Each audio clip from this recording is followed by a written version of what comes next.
Hey guys, it's Niklas here from upgradetolife.com and welcome to this week's quote of the week video. And so with that, let's just jump right in, look at the quote, and then obviously I'm going to give my comments to it and I'm going to explain it to you in more detail. So Neville said, "Who knows what you are imagining?" No one knows, but you can sit down and imagine and no one can stop you from doing it.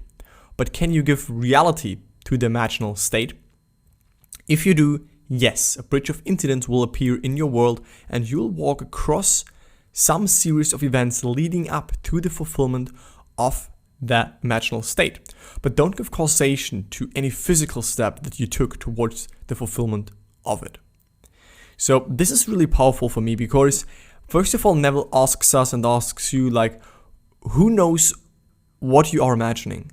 Like literally, like this is really powerful when you get this because nothing and no one can stop you to imagine, right? You can be in prison, you can be like in the forest, you can be at everywhere you can imagine, right? So this kingdom of heaven is literally always with you. I made a video called "The Kingdom of Heaven is Within You."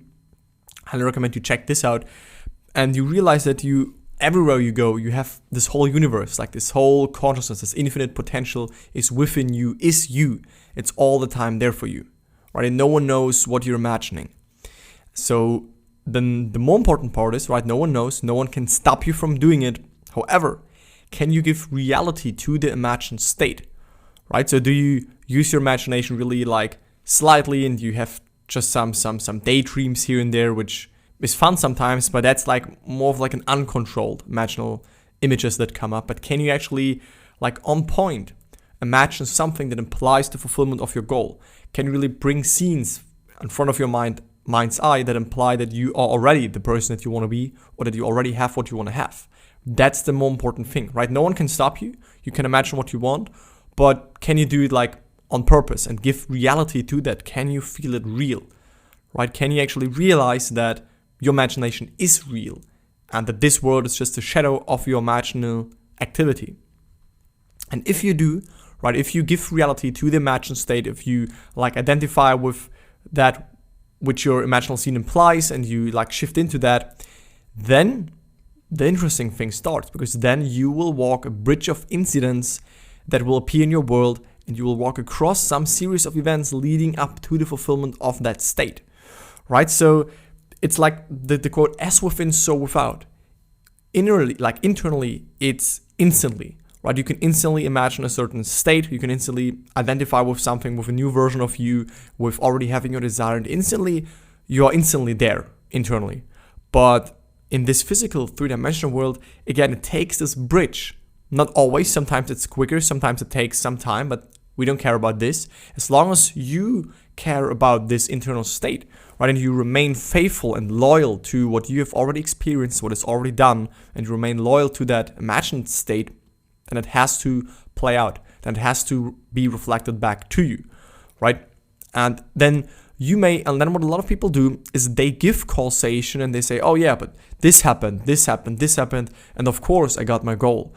But the question is, why did those things happen, right? It is because you first of all imagined it and then it played out. Sometimes you forget. I also had a lot of manifestations where I felt so normal, I felt so obvious, like, yeah, of course this happened because I encountered this event and then this led me up to do this and then I got my goal.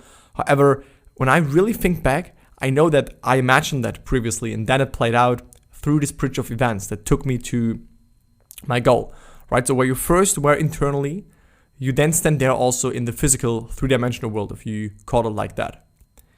And so don't give credit, don't give any causation to the physical steps you took, because then you only give your power away again to like the circumstances and you think that this is what brought you the goal. But eventually, what it really is your imaginative activity, right? It's the internal shifts that you do and that you did. And they then lead you to do this and then that. And then those people came into your drama to play their parts if needed. And then everything led up for you to experience your desired state. So that's it for this week's quote. If you have questions on that, if you have any things that you want to share about this, leave this in the comments down below. Thank you really much for watching, guys, and see you in the next week's quote. Bye, guys.